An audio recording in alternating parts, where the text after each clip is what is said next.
Bonjour à tous. Comme Marie-Joanne l'a mentionné, mon nom est Vincent Cloutier. Je suis professeur en hydrogéologie à l'Université du Québec en Abitibi-Témiscamingue. Mais aujourd'hui, c'est vraiment comme un membre du GRIES que je viens faire une présentation. Je pense que je vais utiliser la souris comme pointeur durant la présentation. Oui, ça va fonctionner. Vraiment comme membre du GRIES, où on a pensé qu'après 5 ans déjà de passage, c'était important de faire Oui, c'est bon? OK, super. Merci. Après 5 ans de programme PACES, que c'était important de faire un peu un bilan des projets qui avaient été réalisés. Ça fait que là, c'est 30 minutes. Je vois aussi qu'on va bien contrôler, me modérer dans le temps.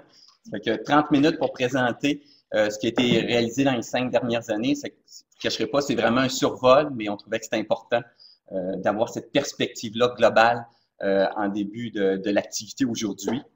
Je voulais mentionner, je suis ici comme membre du GRIES, je trouve ça important aussi.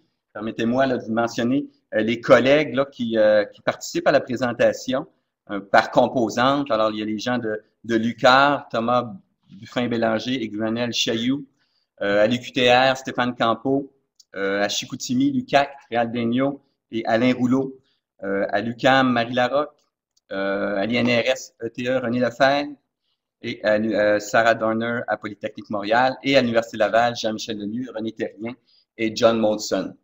Et puis, comme on dit souvent, derrière chaque coordonnateur, ça c'est les coordonnateurs de projet, il y a des équipes importantes de professionnels de recherche et d'étudiants de deuxième, troisième cycle.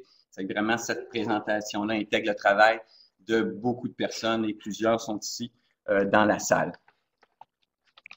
Alors, quand on parle les PACES, maintenant, c'est devenu un acronyme qui fait partie de notre vocabulaire, projet d'acquisition de connaissances sur les eaux souterraines. Qu'est-ce qu'il y avait avant les PACES? Il y a quand même eu des efforts de cartographie régionale avant les PACES, particulièrement au travers de projets de cartographie de la Commission géologique du Canada, au travers du programme en hydrogéologie avec le ministère de l'Environnement et l'INRS, où on a eu un projet dans la région de Portneuf, projet dans les secteurs de Mirabel, dans les Basses-Laurentides, ainsi que le projet Châteauguay. Et on a aussi le programme d'approvisionnement en eau Québec-Canada, entre autres, un des exemples, c'est le projet de la rivière Chaudière. Ces projets-là, ils ont été importants parce qu'ils ont donné le cadre méthodologique pour le développement des projets PACES. Ici, c'est un exemple. Il y a eu le projet Portneuf qu'on avait travaillé sur les aquifères granulaires. Par la suite, il y a eu le projet Mirabel des Basses-Laurentides où on avait travaillé sur les aquifères rocheux fracturés. C'est le développement des méthodologies. Comme dit souvent René Lefebvre, on a appris un peu à faire l'hydro-régional. Après ça, on a bonifié avec les PACES. Et ça a été aussi des projets qui ont été importants pour la formation d'étudiants. C'est aussi des projets qui nous ont fait réaliser qu'il y avait des grands défis dans le transfert des connaissances. C'est que c'était pas tout de faire des projets, mais que si on voulait que les données soient utilisées, il y avait un défi au niveau du transfert. Ça a été dès le départ au niveau des PACES, ça a été pris en compte. Ici, on a résumé quelques étapes clés qui nous ont menés aussi au PACES. Une étape importante, ça a été toute l'année en 2000 où le BAP a eu une tournée et a produit un rapport sur la gestion de l'eau au Québec. Et dans le rapport, qui couvrait tant les eaux souterraines que les eaux de surface, mais il était clairement identifié qu'il y avait un manque important de connaissances sur les eaux souterraines. Et ça a amené en 2002 au dépôt de la politique nationale de l'eau. Et on avait dans la politique l'engagement numéro 5 qui recommandait, qui soulignait l'importance d'effectuer la caractérisation des grands aquifères du Québec. Alors, il y a eu une période un peu entre 2002 et 2008, un peu d'attente, et la politique était toujours là. Et puis, en 2008 est sorti le programme d'acquisition de connaissances sur les eaux souterraines. Vraiment une initiative assez unique et puis qui fonctionnait, vous êtes au courant, par appel, où les universités déposaient des projets avec les régions. Et c'est dans la même année, en 2009, qu'on a eu, avec le développement des PACES, aussi la création du GRIES, le groupe de recherche interuniversitaire sur les eaux souterraines. Je vais vous en parler un petit peu tantôt, qui était vraiment important dans le développement des projets PACES. Alors, on l'a mentionné, créé par le ministère de l'Environnement en 2008, les deux objectifs généraux des PACES, établir le portrait hydrogéologique, portrait de l'eau souterraine des régions, portrait qui est essentiel pour la mise en place de mesures de protection de la ressource aquifère. Et élément important, s'assurer d'intégrer les acteurs de l'eau et les gestionnaires du territoire dès le départ, fait que dans le développement des projets et ensuite dans l'acquisition de connaissances pour après ça faciliter le transfert pour assurer une gestion durable de la ressource. Alors, ça, je l'ai mentionné, des projets réalisés par les universités, mais un élément important encore en collaboration avec les partenaires régionaux.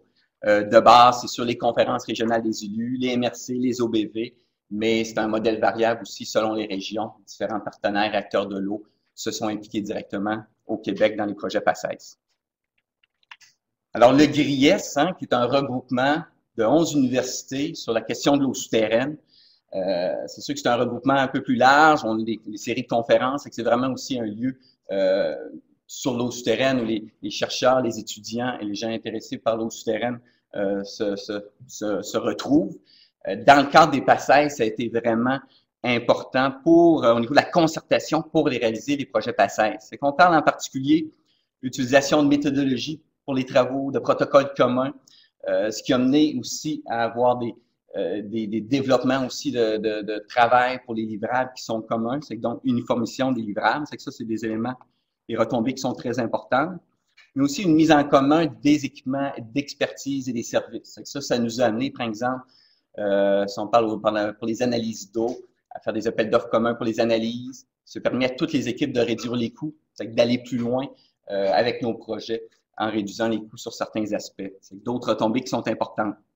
Et aussi, un élément très important, formation personnelle, c'est qu'autant les professionnels de recherche, comme je l'ai mentionné, mais beaucoup d'étudiants de deuxième, troisième cycle.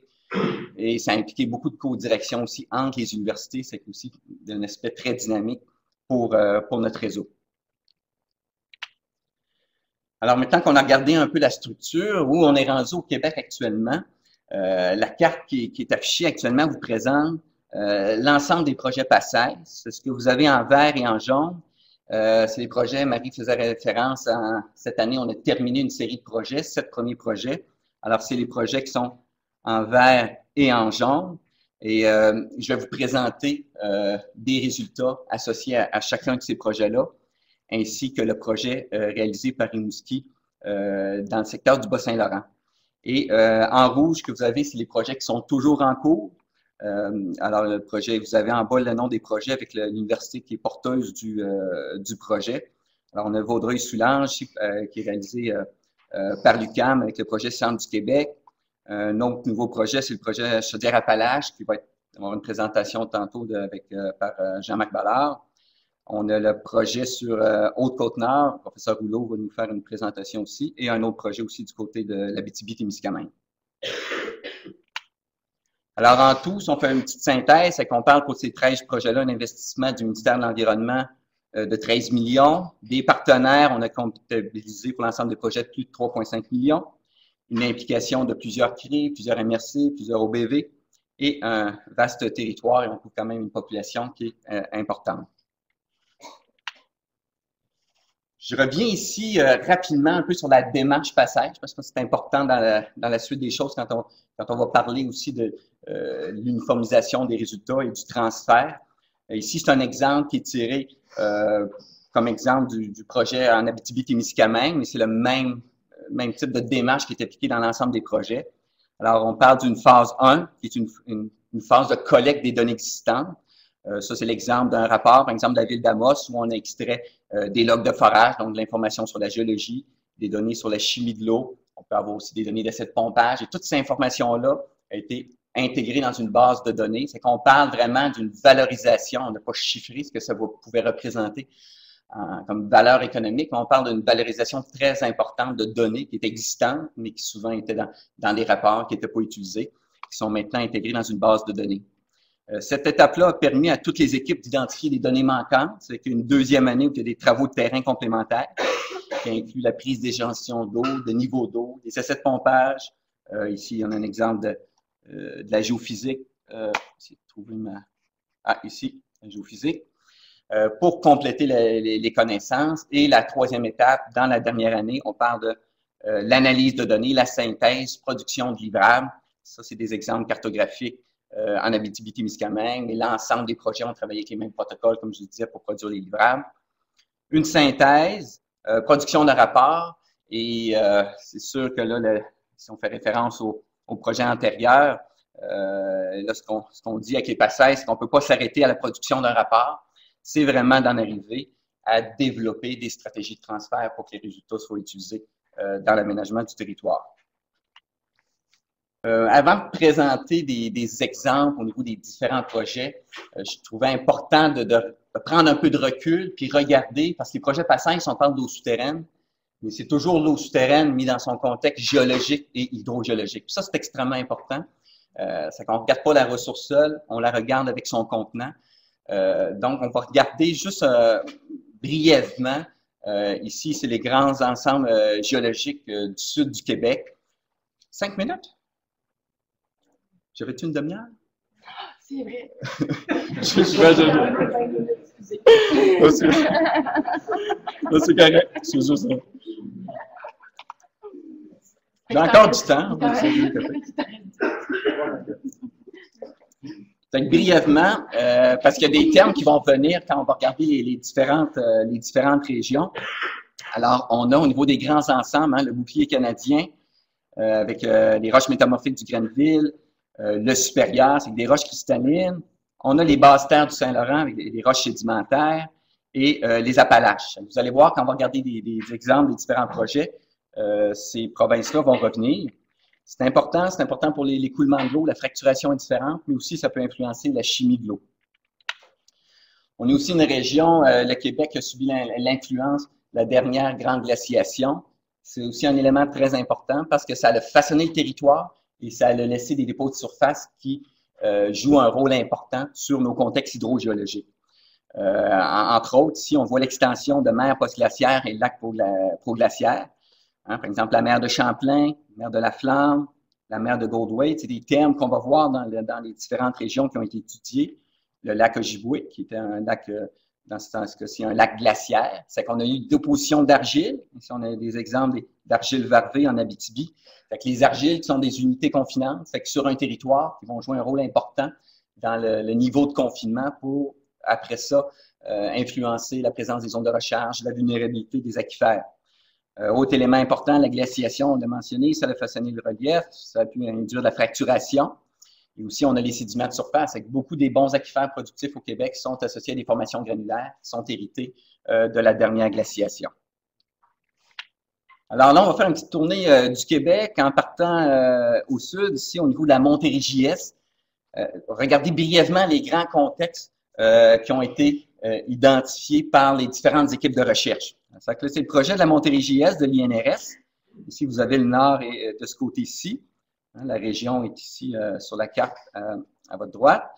Ce qui caractérise la région de l'Abitibi-Est, c'est vraiment qu'on est sur deux provinces géologiques. On l'a mentionné tantôt, c'est que dans la partie sud-ouest, on a les Appalaches, qui constituent une zone de recharge, le Piémont et les basses terres du Saint-Laurent. La plateforme, qui a été divisée ici en plateforme sud et plateforme nord, avec ce que vous voyez, les argiles de la mer de Champlain qui sont ici en bleu. Au bloc diagramme, le rose, ça se trouve être le roc.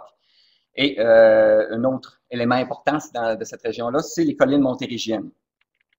Alors, si on regarde une coupe maintenant qui va aller de la plateforme sud à la plateforme nord, ce qui est important de remarquer ici, c'est ça, on a la coupe qui va vers les argiles de la mer de Champlain qui sont ici, c'est qu'on a des systèmes d'écoulement plus locaux, ici qu'on retrouve dans le secteur des Appalaches, avec des zones de recharge locales. Et ce qui est important de constater, c'est qu'au niveau des puits au roc, bon, on a des débits qui sont généralement faibles à moyens pour les puits au roc. On a le secteur des collines montérégiennes, qui constituent des zones de recharge avec des débits un peu plus élevés en bordure, dû à la présence d'une plus grande fracturation. Et les aquifères avec les débits plus importants se retrouvent dans des dépôts de surface. Un élément qui caractérise cette section-là en Montérégie-Est, c'est la présence des argiles marines. Alors, c'est un secteur ici, dans la plateforme nord, où on retrouve de l'eau plus salée, de l'eau saumâtre. Alors maintenant, si on se déplace un peu vers le nord-est, on arrive dans la région de Bécancour, qui était le projet piloté par l'équipe de l'UQAM.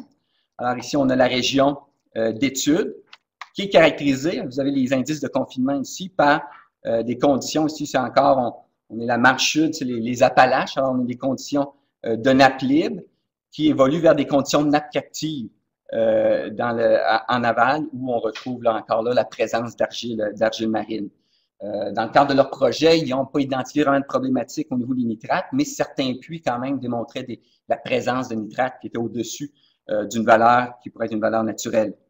Et au niveau de la vulnérabilité, hein, les secteurs de nappe libre, les secteurs des Appalaches sont plus vulnérables. Et c'est une région qui était caractérisée aussi par présence importante, ce que vous voyez dans les teintes de verre, de milieu humide des tourbières. Alors, si on regarde rapidement, encore là, une coupe qui irait du secteur amont vers aval. Certains des éléments qui ont été identifiés dans le projet MontéGS se retrouvent ici aussi, donc des productivités plus faibles pour l'aquifère au roc fracturé. Mais dans le cas de la présence, lorsque des aquifères granulaires, bien, ça se trouve être les meilleurs aquifères, mais souvent l'extension régionale plus faible. On a un cas ici là, pour les sables des vieilles forges. Hein? C'est qu'on a vraiment un écoulement des zones de recharge vers l'aval, avec une évolution, aussi une augmentation de la matière dissoute dans l'eau en suivant le patron d'écoulement et aussi des systèmes d'écoulement un peu plus locaux. Si on se déplace encore un peu plus vers l'est, c'est le projet qui était piloté par l'UQAR, le projet nord-est du Bas-Saint-Laurent. Hein, c'est la zone ici, vraiment une zone côtière. C'est que ça, c'est une des particularités de ce projet-là. Ici, on regarde, c'est la coupe AA', Saint-Eugène, Saint-Fabien. Saint-Fabien, ici, près de la côte. Ici, vous avez la coupe ici. Ce qui caractérise cette région-là, là, on est dans les Appalaches. Fait que là, on a une alternance de crêtes appalachiennes et de sillons, qui sont des dépressions, qui ont été comblées dans ce cas-ci par les argiles de la mer Goldthwaite. Hein? Et puis des eaux relativement, des systèmes qui ont été identifiés, des eaux généralement un peu minéralisées, jeunes. Et encore là, les meilleurs aquifères, c'est dans le granulaire, mais c'est pas des aquifères qui sont d'extension très importante. Et dans le cas du projet de l'UQAR, comme l'ensemble des projets, il y a plusieurs projets de maîtrise qui ont été développés. C'est des exemples de projets qu'on retrouve dans cette région-là. On parle des projets, entre autres, d'interaction entre l'eau souterraine et l'eau de surface, des projets d'aquifères au niveau des aquifères côtiers, un projet aussi au niveau de la dynamique de l'azote, et aussi un autre projet qui est plus une action collective qui s'intéresse à la question des nitrates pour voir comment on peut continuer aussi à faire de l'agriculture tout en préservant la qualité de l'eau souterraine. C'est un projet qui implique plusieurs partenaires. Alors, encore là, je le mentionne encore, beaucoup de projets étudiants dans les projets PACES.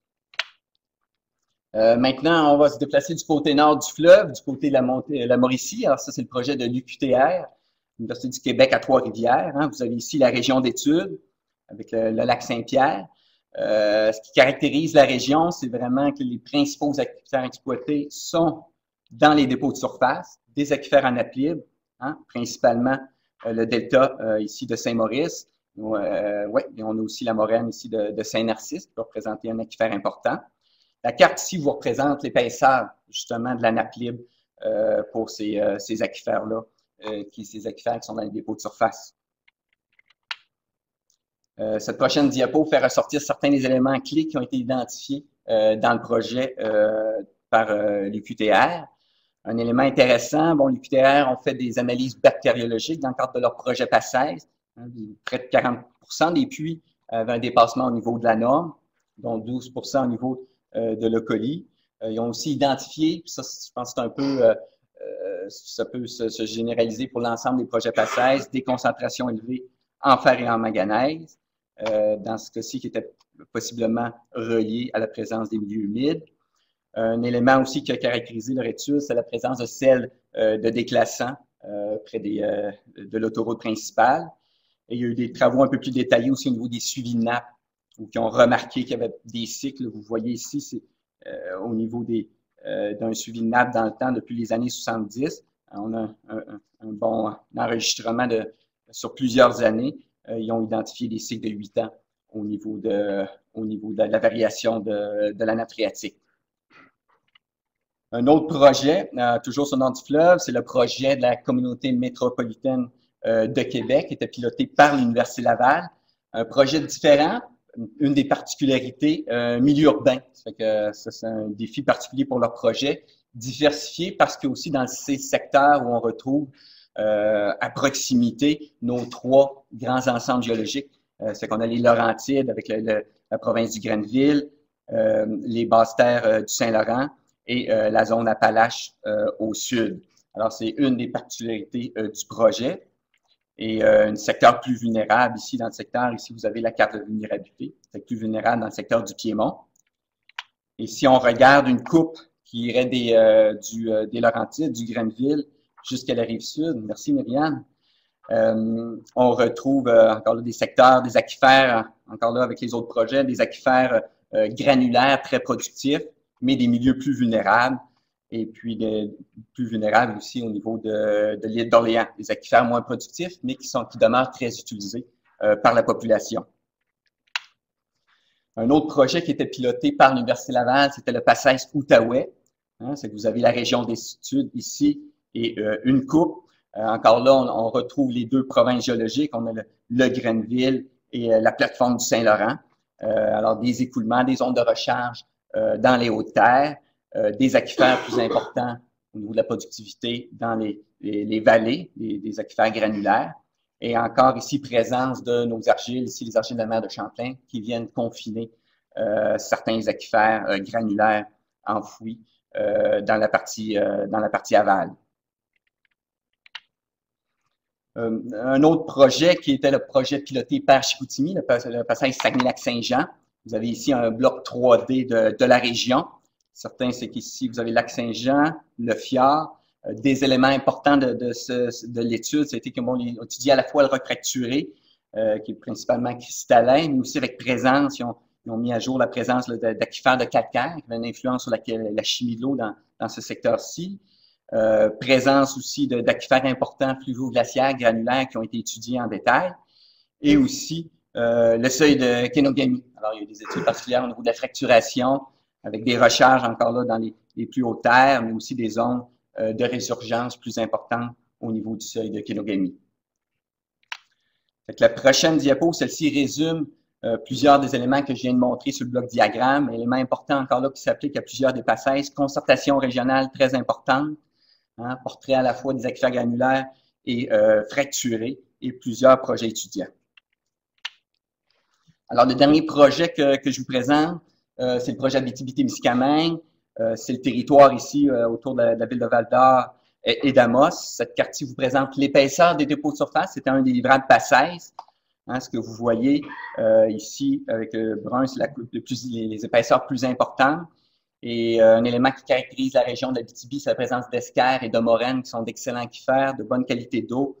Alors, vous voyez ici, près d'Amos, l'esquerre qu'on appelle l'esquerre Saint-Mathieu-Biry. On a ici la moraine d'Aricana qui passe vers Val-d'Or, qui alimente la ville de Val-d'Or. Et si on regarde la même carte pour la vulnérabilité, encore un produit PACES qui intègre plusieurs paramètres. Alors, vous voyez pour la région de l'Abitibi, on a une vulnérabilité élevée qui est associée. Encore là, on voit ici le tracé des esquerres, vulnérabilité élevée associée aux esquerres, différents esquerres et à la moraine. Merci, Myriam. Alors, ça, c'est tout simplement pour vous montrer l'ensemble des livrables qui sont réalisés dans le cadre des PACES et souligner encore que d'un projet à l'autre qu'on vient de regarder, ces livrables-là, ces cartes-là ont été produites dans des formats similaires. Alors, si on regarde quelques retombées, c'est qu'on parle d'une acquisition de connaissances avec les PACES qui sont terminés en cours sur plus de 70% du territoire québécois, développement de pôles d'expertise dans les différentes régions, implication des partenaires, formation d'étudiants, j'en ai déjà parlé. Un élément important aussi, c'est que dans quelques années, on vient faire un portrait de la ressource en eau souterraine, tant au niveau de la qualité que la quantité au Québec. C'est que ça demeure un point de référence dans le temps, à la fois pour la chimie de l'eau, mais aussi pour la condition des nappes phréatiques. Quand on parle de changement climatique, quand on parle de suivi, c'est des données qui sont très importantes. Les travaux qui sont réalisés, c'est aussi des fondements pour des travaux futurs. C'est aussi une possibilité d'intégration. Là, on a vu des régions un peu séparées. J'espère que vous avez remarqué qu'il y a des liens aussi entre les régions. Là, il y a une belle opportunité aussi pour avec un portrait plus global pour le sud du Québec. Et aussi une opportunité avec les données qu'on a, pour bien se positionner au Québec pour la gestion de la ressource. Et puis ça rentre dans les défis. Je pense que là, on a les connaissances. Défi important, le transfert des connaissances pour utiliser les données. Il y a plusieurs autres défis. On parle de suivi qui devrait être poursuivi, mise à jour des données. Mais je pense qu'à ce moment-ci, il faut attaquer les défis un par un, puis le transfert de connaissances, ça demeure le défi prioritaire. Et comme dernière diapo, c'est une diapo qui est inspirée, qu'on s'est servi dans nos travaux en Abitibi. Là, je l'ai juste modifié dans le contexte québécois parce que ça s'applique aussi. On est vraiment dans une situation, si on fait un résumé, où avant 2008, peu de connaissances sur les eaux souterraines. Donc, on ne peut pas gérer une ressource qu'on a des lacunes, qu'on connaît mal. Depuis 2008, une mobilisation majeure des gouvernements, mais aussi des organismes dans toutes les régions du Québec qui a permis le développement des PACES. Acquisition de connaissances, 70% du territoire, il y a des projets de recherche avec ça. Et le regroupement, le GRIES, qui a été vraiment mobilisateur pour, on ne serait pas là aujourd'hui à parler probablement des projets dans une même présentation si ça n'avait pas été fait en concertation. Et suite au GRIES, le RQS, en incluant les utilisateurs, bon ben là, on peut vraiment parler de transfert. Alors, demain, qu'est-ce qui doit être fait? Comme une suite à donner, ben, on pense que c'est vraiment important de terminer, compléter la couverture. Il y a les pôles d'expertise existent, se sont développés au Québec. On a presque terminé la couverture du sud du Québec. Alors, c'est important de le terminer parce que le momentum est toujours là. Ça serait plus difficile à refaire dans quelques années s'il y a une coupure entre des initiatives PACES. Et l'autre élément très important, c'est le transfert des connaissances. Et ici, on pense que le RQS peut continuer à jouer un rôle important. Il va y avoir une présentation cet après-midi par Johan au niveau des initiatives en cours du transfert dans 2 régions pilotes. Et c'est définitif que notre volonté, c'est d'étendre cette stratégie de transfert-là à l'ensemble des régions PACES. Il y a déjà des initiatives locales dans plusieurs régions.